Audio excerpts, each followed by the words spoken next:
I haven't quite captured the essence of the thinker here. What am I missing? Oh, hi, the Gaming Maven here.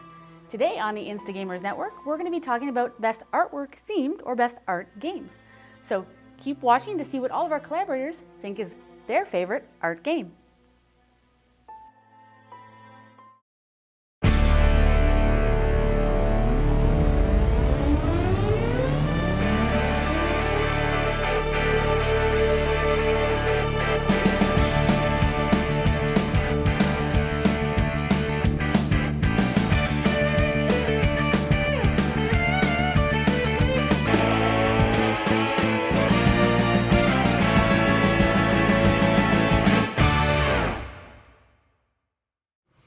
Hello everyone, my name is Lindsay, aka shinyhappymeeples on Instagram, and this is my first video as part of the Insta Gamers Network, and I'm super excited to be involved.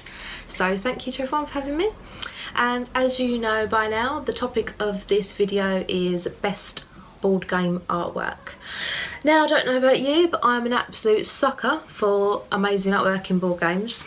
It's not the be all and end all, but it does play an important role for me. I love intricate detailing and good illustrations, clever use of graphic design, cute, adorable, weird creatures, vibrant colours. So the game I've chosen to talk about embodies most of those things, not so much the cute creatures.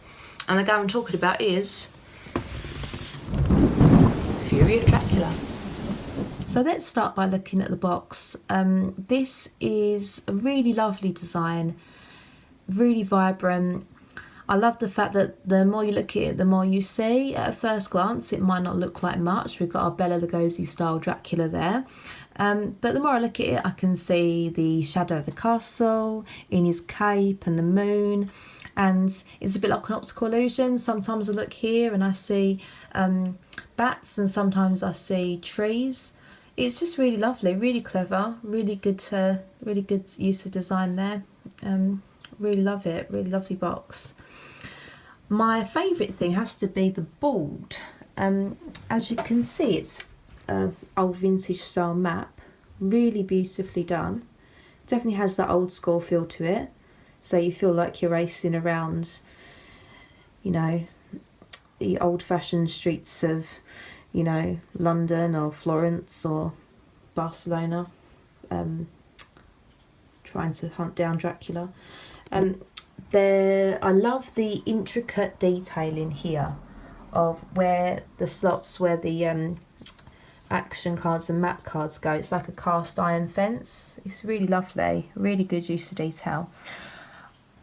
I also love like the iron cast sundials. There it is with its doom face on. Again, it's just a really lovely design, looks really good. It's all really evocative of the theme. Such a big, beautiful board, love it. And moving on to the cards, I love that the illustrations are somewhat like low lit photographs. This one actually looks about Leonardo DiCaprio.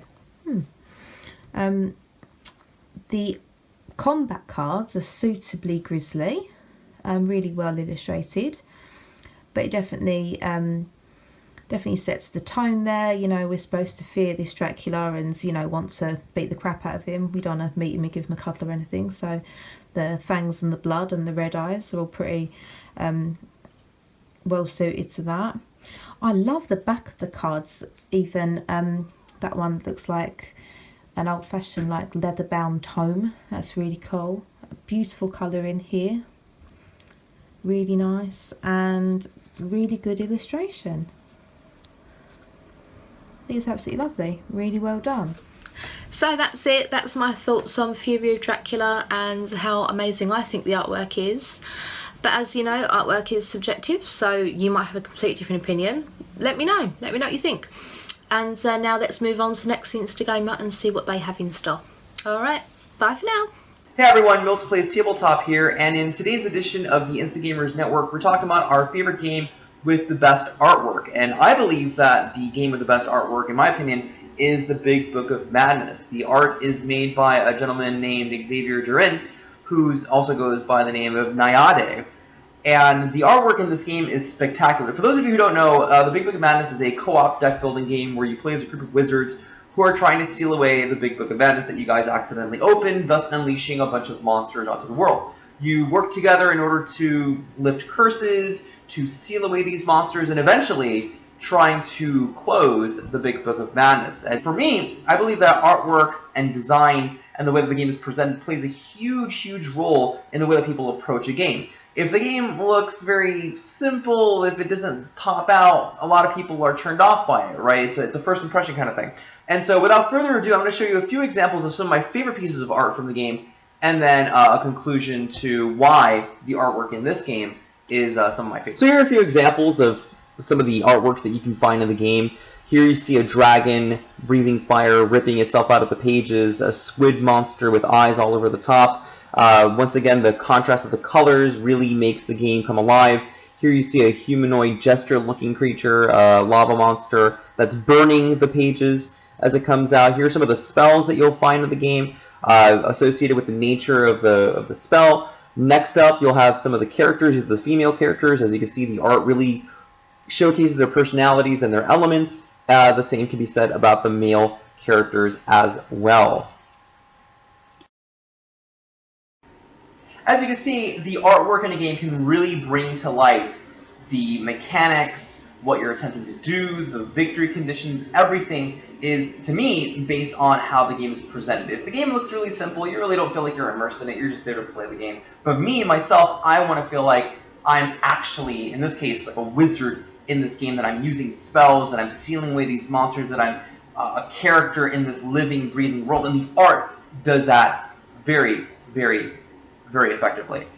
My name is Milton Plays Tabletop, and I'll see you guys next time. Hi, I'm JoeSondow, and today on the Instagamers Network, we're talking about games with the best art. I'm going to talk to you about Dixit. In Dixit, each player receives 6 cards from this deck of gorgeous, original paintings. The active player has to decide which of these cards they can think of a clue for. That clue should be vague, but not too vague. Let's say, for example, the person starting the game had this hand, and they choose this one that to them says this flower is destroying itself in some way. And they say, the clue is self-destruction.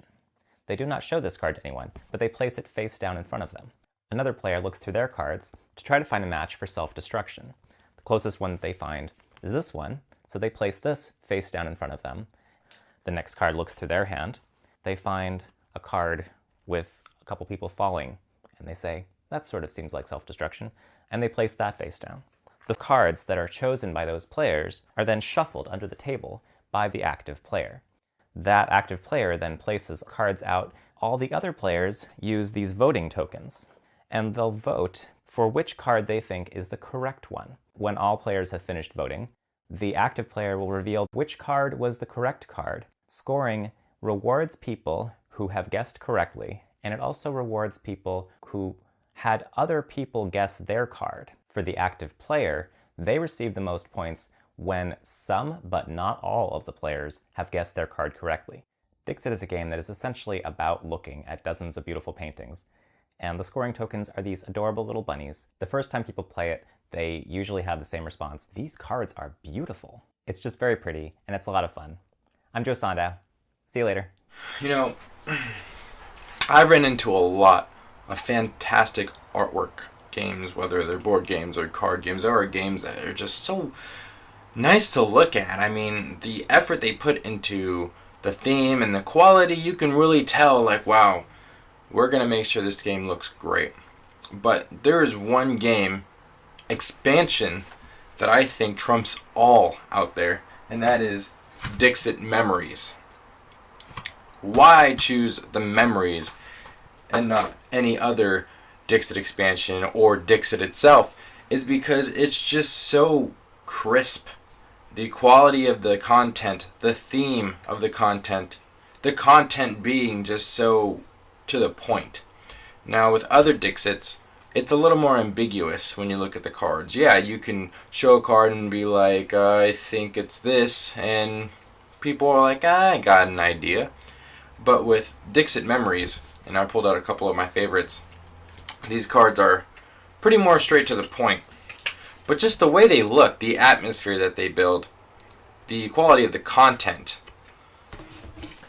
I mean, it just looks so nice. I love it. I love what you can do with it. It still works just as well as any other Dixit. I mean, I could look at a card and say friendship, and people will pull cards out such as here or here, all of which being totally unique and all available for the topic. I mean, just look how neat all these cards are when they do landscapes. These are, the box comes with 84 cards, so all 80, to be honest, all 84 are just so cool to look at, but those are a couple of my favorites.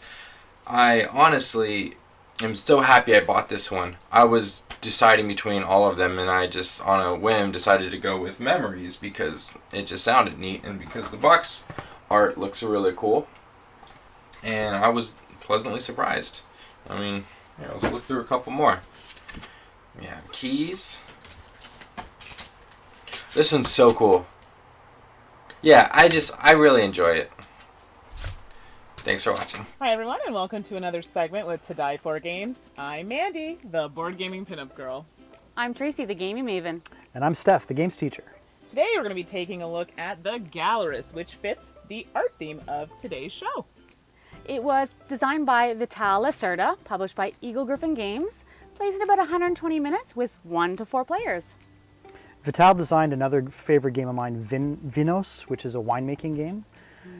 Also a very deep strategic game. We obviously don't have time to go into all the rules of this game in this 2-minute video, but I want to talk a little bit about the theme of the game, which you are an art gallery owner trying to promote artists and sell their art.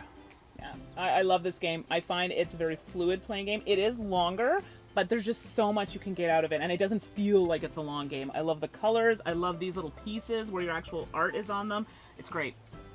I love that there are just so many different things you can do. So you can focus in one area, or you can try a little bit of this, a little bit of that, you know, help out your artist, you know, work over in the media section. So it's really cool. So despite the complexity of the game, don't be afraid to pick it up if you see it out at your local gaming environment, if you're at a game store or at a gaming event. I think you'll enjoy it. Yeah, hopefully we'll have a video soon doing a bit more gameplay, and then you can get a better feel for the game. So in the meantime, thanks for checking out the Gallerist with us, and we'll see you next time. Bye. Bye.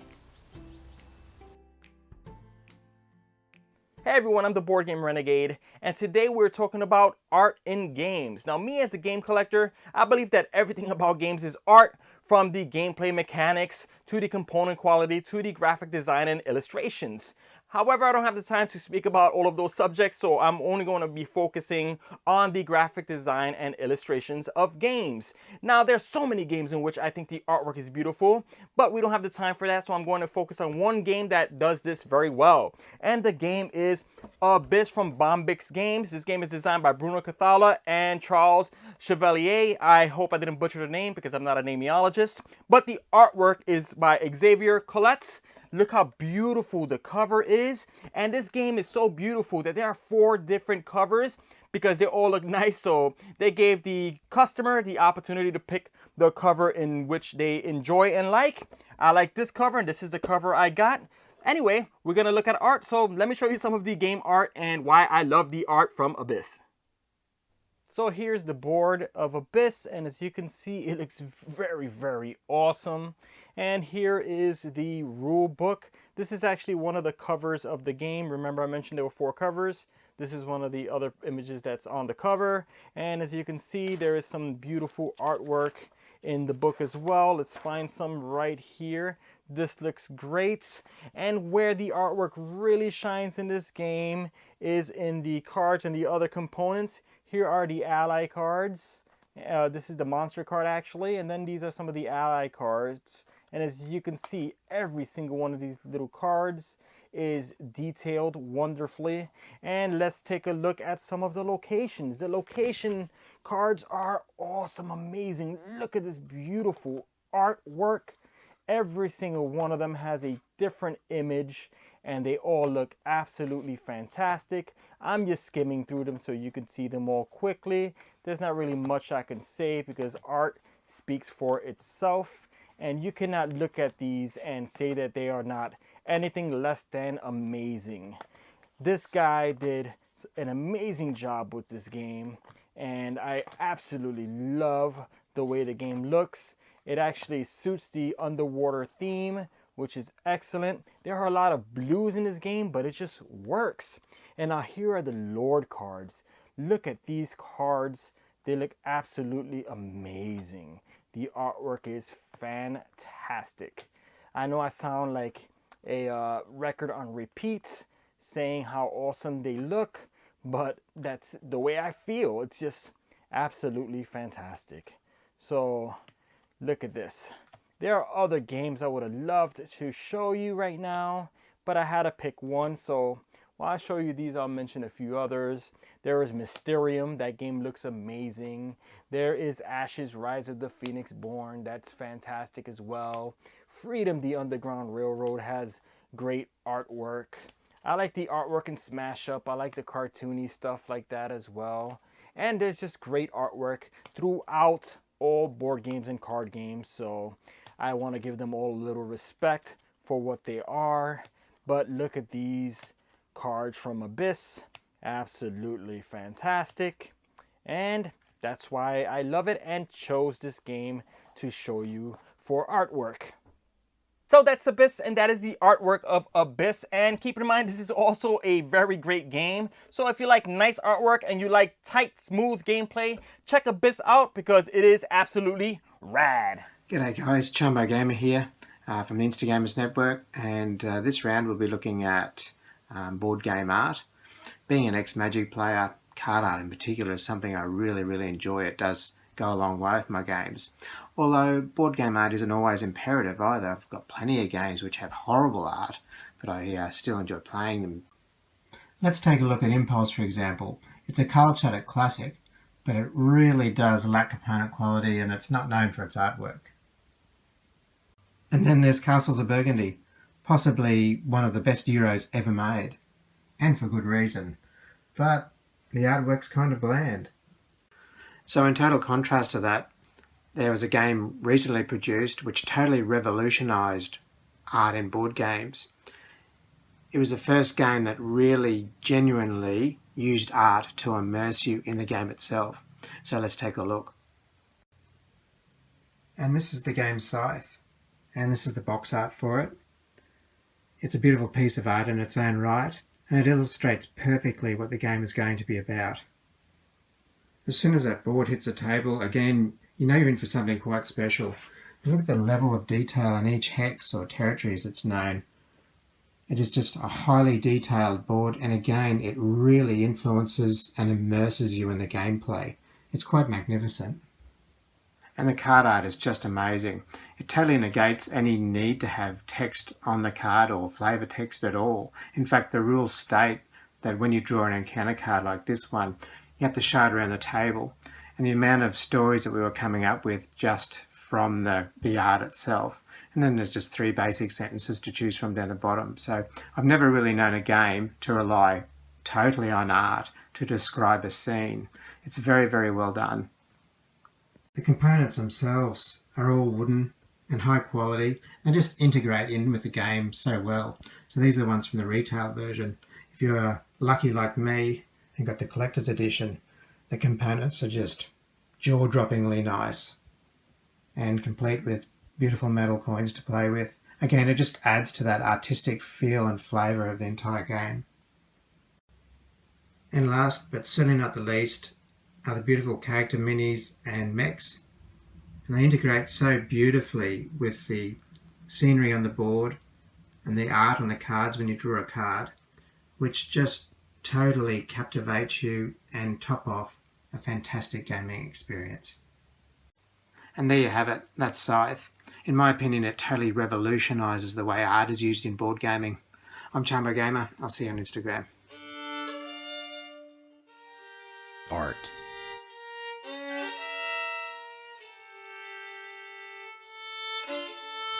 What is art?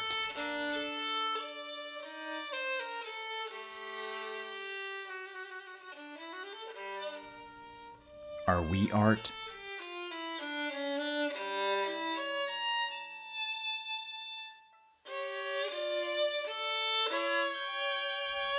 is art art?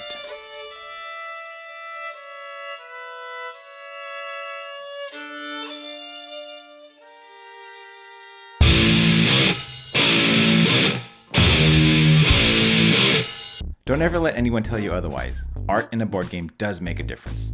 It's usually the first thing we notice. In some cases, it's a deal breaker. Even though the gameplay itself is what should matter most, without first being attracted to a game, some of us may never even give one a chance. Of course, game publishers understand this, which is why so many games have tremendous art and artists behind them. In fact, there are so many that it was difficult for me to pick just one to highlight. But after much deliberation, there was one game that stood out amongst the rest as having the best artwork. You could probably guess this one. Telestrations. Yep, that's right, the telephone party game with pictures that puts the players in the role of the artists. One thing art should do is evoke emotion. Not only should it look pretty, but it should make you feel something. And the art in Telestrations always makes me feel something. There is never a session of Telestrations where the entire room is an ROF-ing in laughter. The misinterpretations of phrases, along with the horrible drawings some people create, just generate hilarity. It's the same appeal that Draw Something had. It's always fun to make fun of your mate's lack of artistic skill. But that's the beauty. As bad as it gets, you will always feel something when you look at these drawings. You can keep your above and belows and your mysteriums. You can be a part of the masses and continue to adore cards and cosmic encounters or the detailed sculpts in Blood Rage. Give me Telestrations and its stickman drawings of a horse eating what looks to be a taco and all the joys that come with it. The simplicity of it all is what makes it intricately beautiful. And that's why Telestrations is my pick for best artwork. I'm joking. It's totally dead of winter.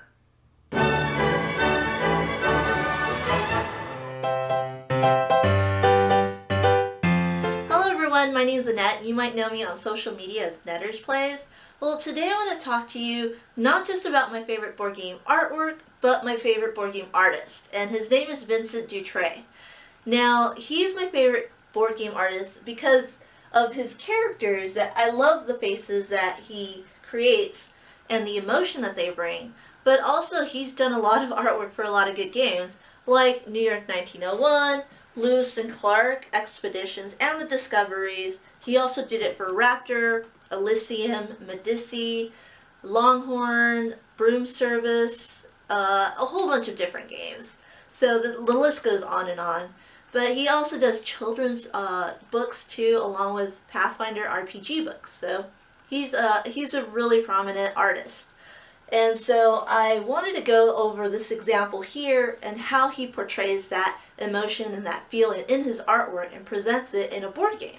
So for example, in New York 1901, during this time in New York, there was a lot of building. There was a lot of skyscrapers that were being projected into the landscape. And the main idea during that time was pretty much build fast and build tall. So in this example, he didn't just paint one single building or a lot of tall buildings. He presented the workers that are creating those buildings.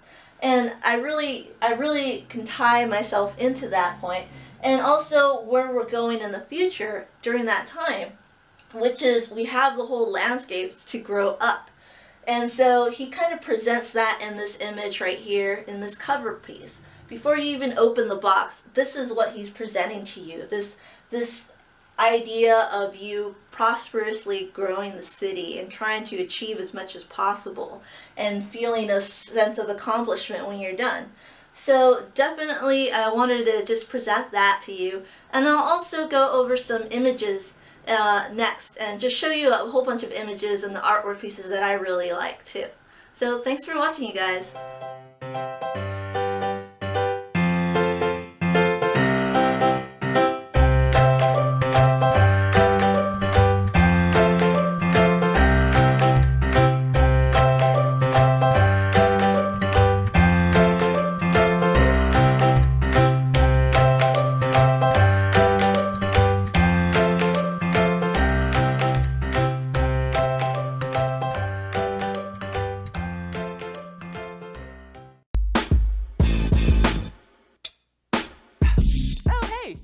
So there you have it. Those are our top art-themed games. Join us next episode where we talk about our favorite thematic games. So this is the Board Gaming Pinup Girl signing off, and we'll see you next time. Bye.